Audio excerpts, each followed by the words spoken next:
Thank you, Flint. With everything he said, I mean, what more? But again, we all looked so great when we were young, I'll have to admit.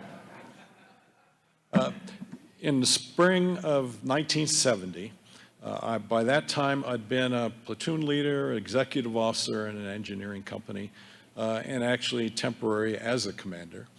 And like many of us, I received my orders saying, welcome, we have a nice place for you to go and stuff. And interesting, the friend of mine who gave me my set of orders scribbled on it, don't plan to bring your golf clubs. It basically said, show up at Travis Air Force Base, you have one duffel bag of stuff you can bring in, another small bag for the plane. And me and about 200 others showed up there, loaded on a charter plane, what seemed like an interminable flight. But I'd have to say the stewardesses were marvelous. They'd obviously had done this before and did everything they could to kind of make it as pleasant as they could for us. Arrived just out of Saigon at Tan Son Nhut Air Force Base at night, and just kind of remembered we were all shuttled quickly off into a big hallway, or big hall, where then someone found our name on some sort of list, and I learned that I was going to the 65th Engineer Battalion combat with the 25th Infantry Division. And they said, go out that door. And lo and behold, I did that. There was a helicopter there, several of us there loaded us up. And in about a 30-minute flight, we were at Cu Chi, which was the base for the 25th Infantry Division. Oh, did I go backwards? Well, anyway. Let's see. Okay. Well, that kind of shows where Cu Chi is. What is an infantry division? That's the basic combat unit for the Army. For those of you who are not familiar, it's very flexible, 12 to 15,000 personnel. It can be armor heavy, it can be air mobile heavy. 25th was a classic leg infantry division. The combat power came from 3 infantry brigades and an armor battalion. Never quite figured out how useful armor was in Vietnam, but we had one. The combat support came from an air cav squadron. They're the attack helicopters, which were marvelous. Loaches, Cobras, and everything. And then 4 battalions of artillery. We loved artillery. We used it everywhere. And then 3 separate battalions, engineer, signal, and aviation battalions. We combat support, you go everywhere the infantry needs you. And then, not to denigrate anyone else, but back at the base camp, you had maintenance, medical, supply, transportation, and the marvelous 15th Evac Hospital. That kind of kept pulling things all together. Where we operated was northwest of Saigon, all the way up to the Cambodian border. And along an edge we called the Parrot's Beak, that kind of protrusion, that blocked the approach of North Vietnamese and everything down towards Saigon. Terrain varied. If you're down more towards Saigon, more toward even the coast, you find it being more open. This is the food basket for Vietnam. Big expanses, rice paddies, all sorts of smaller hamlets with farm fields and everything. You move more toward the border, it became more of the dense forest with intermingled larger cities in some cases, Tay Ninh, but much more dense forested area. Triple canopy, you call it. Once up in the border, you can't even see what's on the ground when you're flying over it, almost at treetop level. So what do engineers do? All sorts of stuff.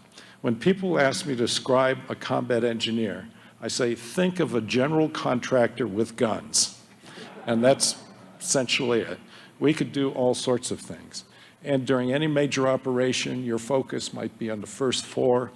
When you're not out in the field there, you're doing everything else. Everyone loves you because you can do stuff for them. Where my story really was, it was the beginning of Vietnamization. The 25th got orders to return to Hawaii, but they were going to leave 1 brigade behind. And that was going to move to a new area, down southeast of Saigon, down toward the area between Vung Tau, actually extending up toward Bearcat, and all the way to kind of the left. That was 2nd Brigade was going to stay behind. And my company was going to stay behind as the engineer unit. This picture, I really think tells a lot, not just of us, and certainly not because I'm in it. You know, our company is about 165, but look at the young soldiers behind. They were all young. And as I got to know them, I also learned that almost all of them had volunteered. They felt an obligation because of a family member, someone they respected had served in the military at some point in time. Many of them came from rural areas, and they wanted to get into the engineers or signal to learn a skill that could help them in later life. And they were proud of their service. I mean, this was a good bunch. Equipment operators wanted to show off all the time. I would come around, show what they could do with a dozer, a bucket loader, and the rest of them were good too. And we were young. And you know, when you serve in an area, well, a war or anything like that, you develop relationships that can last for a long time. George Usinowich was my 2nd platoon leader. Kent was my XO. And 55 years later, we're still in contact. Okay, so what did we do? 2nd Brigade is shown in the top, and what's interesting, there's 1 mech battalion, 2 straight leg infantry. And look at the names they had. The Bobcats, the Regulars, the Tomahawks. These were historic infantry regiments that existed going all the way back to the War of 1812. We kept them alive by name, and they kind of continued. We would line our company was down below. I would line each platoon up with one of the battalions. Gave a lot of responsibility to the young platoon leaders. My job was basically to go around to the battalion S3s and the brigade. First of all, remind them we're not infantry with shovels. We can actually do stuff for them. Find out what their upcoming missions were and make sure we were lined up to do that. And we'll just briefly talk about 2 types.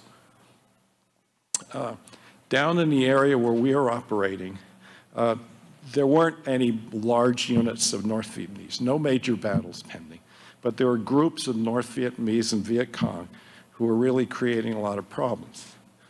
This would be a typical example of the layout of the area. Small hamlet off to the right, a former rubber plantation, lots of farm fields, and some dense vegetation. And after a while, in each of the battalion areas, they would decide they needed to get out and do some patrolling and have a presence. So there was we would then come along, help them by, we're going to create that temporary base for you. If you can kind of look back, what you really see is a perimeter where we come in with our bulldozers, bucket loaders, 2 low beds with concertina wire and pre-filled sandbags, which the infantry loved us for, curved culvert material, and very quickly we could push up a circular berm and install firing positions and all that for them. Outside, we'd then put in place, Claymore Mines, this last defensive perimeter there. And you can see some of the concertina wire. And then inside the perimeter, if it's a temporary base, you're not going to build these massive bunker complexes. So the infantry puts in place their tents and stuff. We'll provide some big foxholes there, covered over with metal culverts and sandbags, so they could quickly jump into it if we did catch a couple mortar rounds. And of course, the battalion commander wants to come visit, so we'll create a heliport, kind of pave it over with Pentaprime. And then when we're not done doing that, there's always the roads to be taken care of. Any little stream crossing had fords. We had to check them out every day to make sure they weren't being mined, and also make sure that vehicles and tracks could readily get through. And of course, mine sweeping constantly. Once you're in position, everyone knows where you are, and you suddenly get a lot of attention. And the North Vietnamese Viet Cong, very resourceful. In the upper right-hand corner, what you see is an improvised explosive, whatever, IED. The explosive comes from a Dud 105 round. Not all the artillery goes off.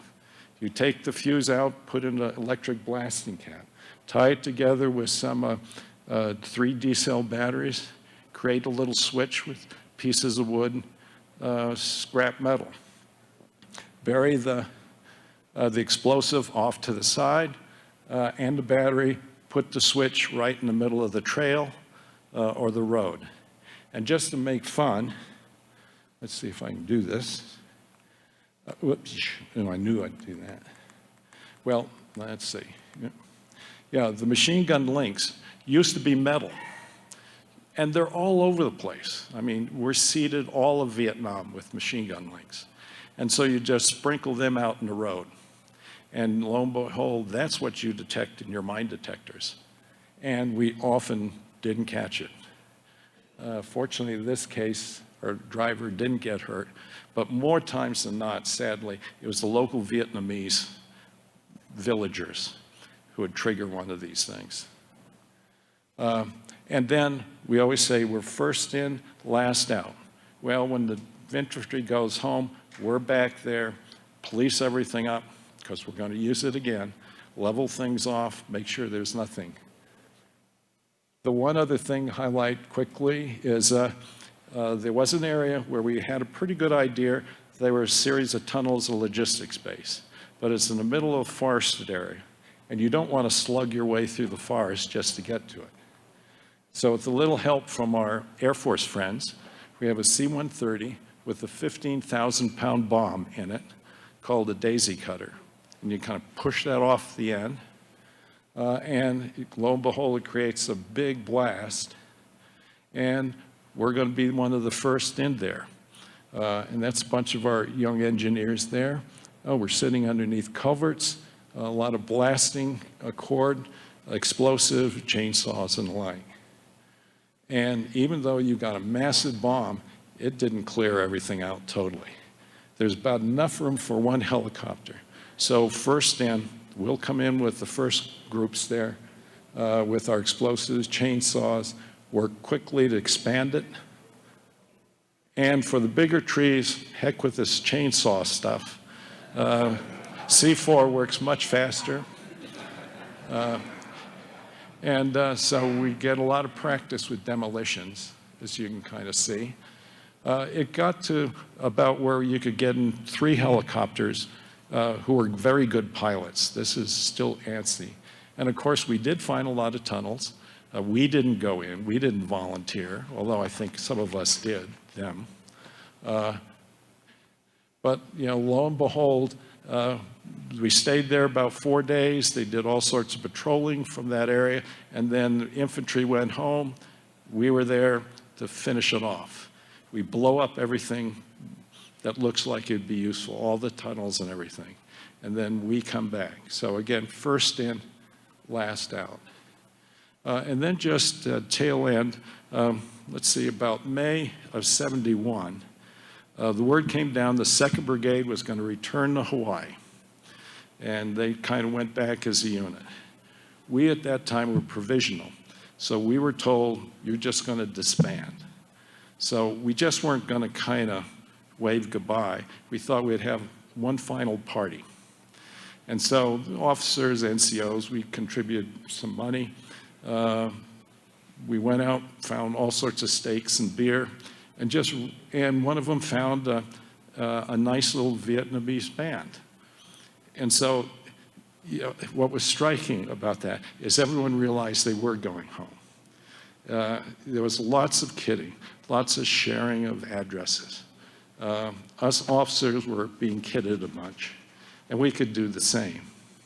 And then the next morning, when we officially took down our guidon, everyone loaded up. The First Sergeant and I were there, kind of wished everyone well, kind of pushed them off, and then we were the last. And I was ready to come home too at that point. I had a lovely wife and a new son I hadn't met yet. A young son who grew up himself to be a fine Army officer. And I didn't realize at the time, but I kind of liked what I did. I liked the opportunities the Army offered. And before I knew it, I'm 26 years in. So anyway, that's my story. Flint, thank you. And our next